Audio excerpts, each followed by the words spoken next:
Welcome back. If you watched part 1, you already know about the first 5 things draining your bank account. Fast food, restaurants, new cars, designer clothes, and vacations. Now we're diving into the final 5 that are keeping you broke without you even realizing it. And if you haven't subscribed yet, hit that button now because you need to see where your money is actually going. Let's jump straight into thing number 6, subscriptions. Everyone has like 5 or 6 streaming services now. Netflix, Hulu, Disney+, HBO Max, Amazon Prime, Apple TV, whatever else exists. Each one is only $10 or $15 a month, which doesn't sound like much, but when you add them all up, you're paying $60, $70, $80 a month just for streaming services. That's close to $1,000 a year for television. Think about how much of that content you're actually watching. You're probably using 1 or 2 services regularly and barely touching the others, but you keep paying for all of them because you might want to watch something on them eventually. Meanwhile,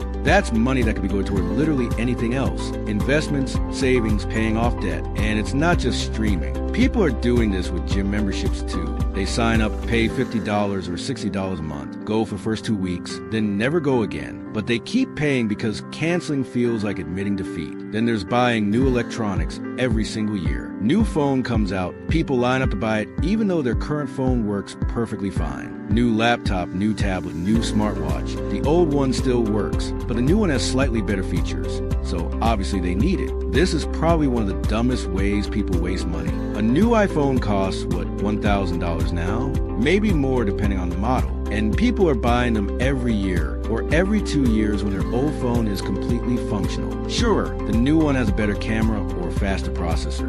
But does that actually improve your life in any meaningful way? Probably not. You're still using it to scroll social media, send texts, and take pictures. The old phone did all that just fine. And if you're realizing how much money you've wasted on upgrades, show some love and hit that subscribe button. If you just kept your phone or laptop for 4 or 5 years instead of upgrading constantly, you'd save thousands of dollars that could be invested. That could be earning returns. Here's another one. Expensive household goods, branded cleaning products, premium kitchen gadgets, designer furniture. People are spending way more than they need to on basic household items because they think the expensive version is somehow better. Generic cleaning products work just as well as the name brand stuff, but cost half as much. That cheap spatula from the dollar store does the same thing as the fancy one from Williams-Sonoma. Nobody needs a $400 blender unless they're running a smoothie shop. But people buy this stuff anyway because they've been convinced that expensive means better quality. And furniture. People are financing furniture now, going into debt to buy a couch. A couch that's going to be worn out in 5 years anyway.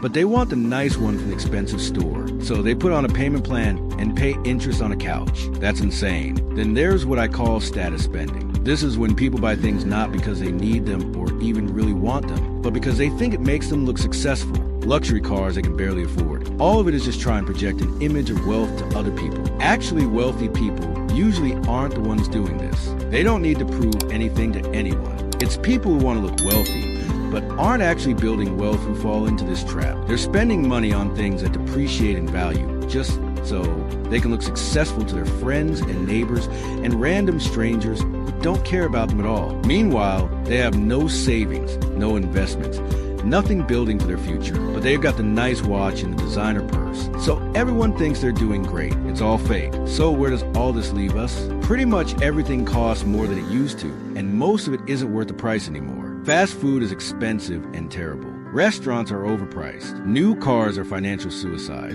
Clothes are marked up like crazy. Vacations cost more than they should. Subscriptions are bleeding everyone dry. Electronics are overpriced and designed to break. Household stuff is unnecessarily expensive. And status spending is just throwing money away to impress nobody. The solution isn't that complicated, really. Stop buying stuff you don't need. Stop trying to keep up with everyone else. Stop falling for marketing that tells you need the newest version of everything. Just stop. Cook at home more. Keep your car longer. Buy used when you can. Cut subscriptions you don't use. Keep your phone until it actually breaks. Buy generic products. Stop trying to look rich and start actually building wealth instead. Because that's what it comes down to. You can either look wealthy or be wealthy. But for most people, you can't do both. Every dollar you spend on impressing other people or buying stuff you don't need is a dollar that's not working for your future. Maybe that means your life looks a little less impressive on social media. Maybe you don't have the newest phone or the fanciest car, but you know what you will have? Money, savings,